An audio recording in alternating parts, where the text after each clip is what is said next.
Welcome back. अब हमारे साथ हमारे खास मेहमान नीलेश शाह जुड़े हैं। नीलेश शाह ऑफकोर्स कोटक एएमसी के एमडी एंड सीईओ हैं। इससे पहले नीलेश भाई आईसीआईसीआई ग्रुप में भी काम कर चुके हैं, सेल साइड में भी काम कर चुके हैं, बाय साइड में भी काम कर चुके हैं। शुरुआत इन्होंने की थी एज बॉन्ड फंड मैनेजर और उसके बाद बॉन्ड से इक्विटी में आए। ऑब्वियसली एक बार इक्विटी में इंसान आ जाए उसके बाद वापस बॉन्ड में जा नहीं सकता। तो खैर बात करते हैं नीलेश भाई से। नीलेश भाई गुड मॉर्निंग। क्या लग रहा है मार्केट में? हमने पिछली चर्चा में जब डिस्कशन किया था तो आपने एक वार्निंग दी थी, मुझे अच्छे से याद है। नीलेश भाई अपने शब्दों को बहुत तोल के बोलते हैं और उन्होंने ये शब्द यूज किए थे कि इस मार्केट में गधे और घोड़े सब दौड़ रहे हैं एक साथ, तो इसके लिए थोड़ा कॉशियस हो जाइए। कुछ गधों की तो पिटाई हो गई नीलेश भाई इस समय लग रहा है देखकर, लेकिन घोड़ों की भी पिटाई हो रही है। अब सबसे बड़े घोड़े की पिटाई हो रही है, क्या भी इस समय? तो अनुज भाई, इस वक्त there are dark clouds gathering on horizon. एक ऑयल के दाम 3 डिजिट में जाने की आशंका है। दूसरा, fed rates higher for longer की बात कर रहा है। और तीसरा, मॉनसून डेफिशिएंसी की वजह से महंगाई के ऊपर और ग्रोथ के ऊपर एक मार्जिनल इम्पैक्ट आ सकती है। अभी भी लॉन्ग टर्म ग्रोथ स्टोरी बरकरार है, लेकिन prices specially micro cap, mini cap और स्मॉल कैप में अपने फंडामेंटल से थोड़े उम्मीद में आगे चले गए थे। अब रियलिटी चेक हो रहा है और उस वजह से हम लोग थोड़ा प्राइस करेक्शन देख रहे हैं।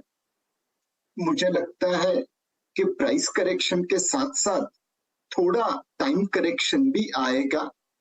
जो दाम बहुत तेजी से भाग रहे थे वो थोड़ा सा रुकेंगे, थोड़ा सा करेक्ट होंगे ताकि फंडामेंटल उनके पास आ सके।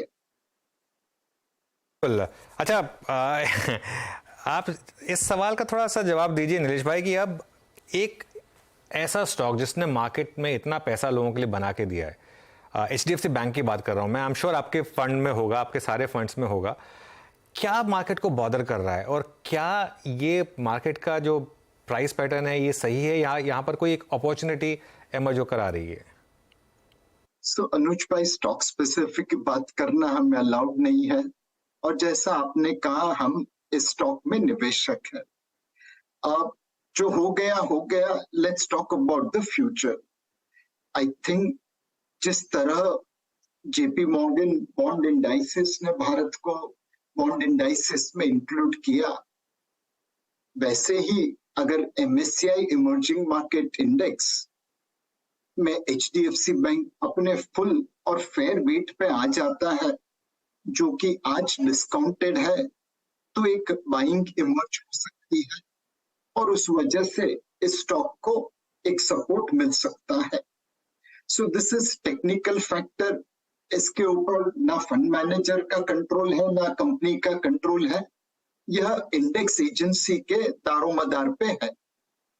दूसरी चीज है कि ये मर्जर के जरिए जो सिनर्जी पैदा होगी उसको किस तरह से एक्सप्लॉइट किया जा सकता है। हमने हमेशा देखा है जब मर्जर होते हैं तो सिनर्जी क्रिएट करने में कई बार समय लग जाता है, कई बार कुछ ऐसी घटनाएं घटित होती है जो मर्जर के समय प्राइस नहीं की गई हो, समझी नहीं गई हो। मेरे हिसाब से निवेशक आज भी इन प्रकार की एक्सपेक्टेशंस के ऊपर है। क्या कोई इंडेक्स इंक्लूजन की वजह से बाइंग इमर्ज हो सकती है, या ये मर्जर के जरिए जो सिनर्जी एक्सपेक्टेशन थी वो किस तरह से रोल आउट होती है। ये नीलेश सर की बंडी पे भी कोटक का लोगो है। मुझे भी सीधी सी आवाज की लोगो वाली टी-शर्ट चाहिए। अच्छा नीलेश सर, गुड मॉर्निंग। लोगों वाली पहने तो मैं टी-शर्ट बेचता हूँ।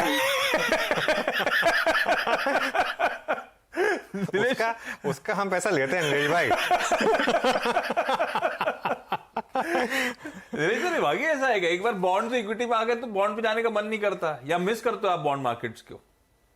पहले प्यार को भूलना बहुत मुश्किल है। हाँ। तो दिल से तो मैं आज भी बॉन्ड ट्रेडर ही हूँ, बट जैसे अनुज भाई ने कहा कि इक्विटी आपको जकड़ लेती है, इक्विटी में पैसे बनाने की अपॉर्चुनिटीज बहुत ज्यादा होती है। भारत की बॉन्ड मार्केट में लिवरेज परमिटेड नहीं है। शायद अगर दूसरे देशों की तरह भारत की बॉन्ड मार्केट में लिवरेज मिलता तो मैं बॉन्ड ट्रेडिंग कभी नहीं छोड़ता, और बॉन्ड में लिवरेज के जरिए इतना पैसा बनाता कि लोग इक्विटी की जगह सिर्फ बॉन्ड में निवेश करते। नीलेश सर, आपने क्योंकि जेपी मॉर्गन में हमारा इंक्लूजन की बात छेड़ी थी, बिल्कुल ठीक है, बहुत कंफर्ट आएगा हमारे एक्सटर्नल फाइनेंसेस को लेकर, पर उतने ही ज्यादा हम और डिपेंडेंट हो जाएंगे शायद ग्लोबल फाइनेंशियल कंडीशंस पे। अभी तो एक की बात बाढ़ खुली है, अभी तो कहा जा रहा है बाकियों की भी नंबर लगने वाले हैं, ब्लूमबर्ग बार्कलेज का, मेरे ख्याल से आगे चलते हुए फुटसी का। तो ये डिपेंडेंस जो बढ़ेगी, ये क्योंकि हम थोड़ा सा डोमेस्टिक स्टोरी ज्यादा है, अब इसका रिप्रोकेशन कितने फार रीचिंग होंगे वो पहले इसी का, फिर मैं दूसरा इक्विटीज पे आता हूं। सो आशीष भाई, अगर तेज तर्रार घोड़ा हो तो उसके ऊपर लगाम आ जाए तो वो उसके लिए अच्छा है। जब ग्लोबल निवेशक अपना कैपिटल देते हैं तो ऑब्वियसली लेने वाले देश को इंटीग्रेट करते हैं ग्लोबल इकोनॉमी के साथ। ग्लोबल फाइनेंशियल मार्केट्स की इंपैक्ट भी हमारी मार्केट पे, कंट्री पे गिरती है, बट वो वैसे ही इंपैक्ट आती है जैसे हमें एक्सपोर्ट्स से आती है। आज भारत विश्व की 5वीं बड़ी अर्थव्यवस्था है। एक्सपोर्ट्स के जरिए, सर्विसेज एक्सपोर्ट्स के जरिए हम ग्लोबल इकोनॉमी से कनेक्टेड हैं। इस तरह इंडेक्स में इंक्लूड होके अगर हम ग्लोबल फाइनेंशियल मार्केट से कनेक्टेड हो जाते हैं तो वो अच्छी बात है। इससे हमारी फिस्कल और मॉनेटरी पॉलिसी के ऊपर एक रिस्पॉन्सिबिलिटी आएगी, एक दायित्व बनेगा हमारे लिए ही नहीं, पर दुनिया के बाकी इमर्जिंग मार्केट के लिए हमें एक मिसाल बनानी पड़ेगी कि लॉन्ग टर्म निवेशक, चाहे वो भारत की इक्विटी मार्केट में हो चाहे डेट मार्केट में हो, अच्छा पैसा बना के जाएगा। तो मेरे हिसाब से जिस तरह से हम इंटीग्रेट हो रहे हैं ग्लोबल फाइनेंशियल मार्केट में, ग्लोबल वर्ल्ड में, वो अच्छी बात है। दायित्व जरूर आता है, बट वो दायित्व के जरिए हम अपनी ग्रोथ को और तेज कर सकते हैं। एक बार मुझे याद है पोस्ट कोविड आपसे चर्चा हो रही थी, उसमें आपने एक सेक्टर चुना था ऑटोज, जिसमें आपने एक लॉजिक यूज किया था कि कंबाइंड मार्केट कैप उसका जो था वो बहुत ही डिस्काउंट पे अवेलेबल था। अब हमने देखा है बहुत बड़ी रैली हुई मारुति में, अभी अभी लाइफ टाइम हिट किया मारुति ने, टीवीएस लाइफ टाइम हाई पर है, महिंद्रा लाइफ टाइम हाई पर है, एस्कॉर्ट्स कुबोटा तो वो जापानीज ने 2000 में ले लिया, वो 3000 क्रॉस कर गया। अलग लेवल की बाइंग हुई है यहाँ पर। इसका रीजन क्या रहा है, और क्या यहाँ पर अब थोड़े से बबल दिख रहे हैं आपको, या ये रैली ऐसे ही चलेगी?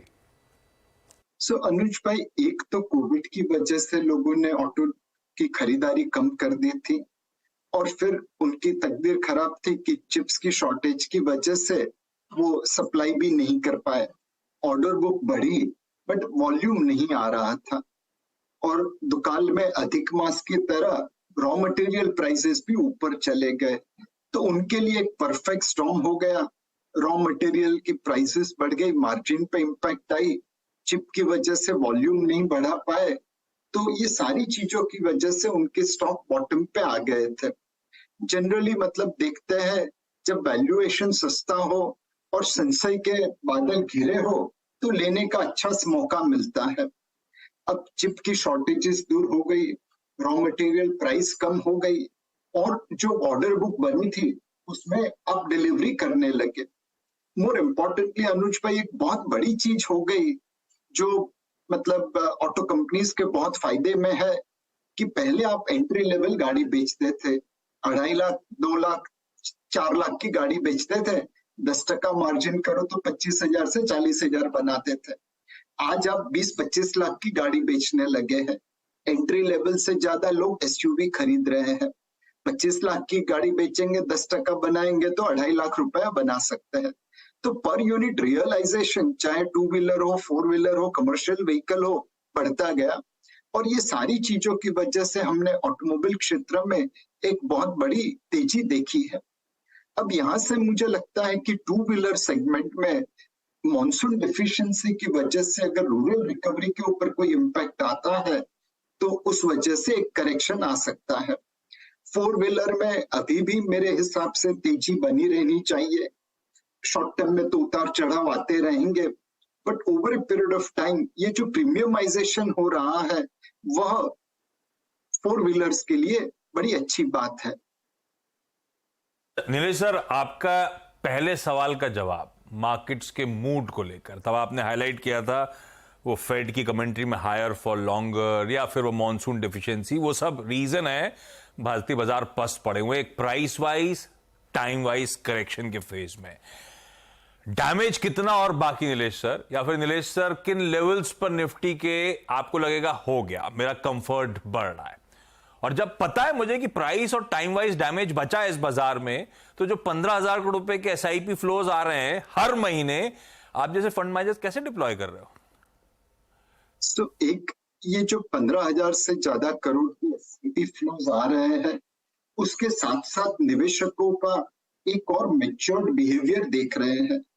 अगर मैं मार्च 2020 से मार्केट को दो हिस्सों में डिवाइड करूं, ऊपर वाला हिस्सा और नीचे वाला हिस्सा, तो नीचे वाले हिस्सों के समय एसआईपी प्लस सब्सक्रिप्शन मिलके हमें 20 से 25,000 करोड़ डिप्लॉयमेंट में मिलने लगे, और ऊपर वाले हिस्से में एसआईपी माइनस रिडम्पशन करके 2 से 5,000 करोड़ रुपए हमें निवेश करने को मिल रहे थे।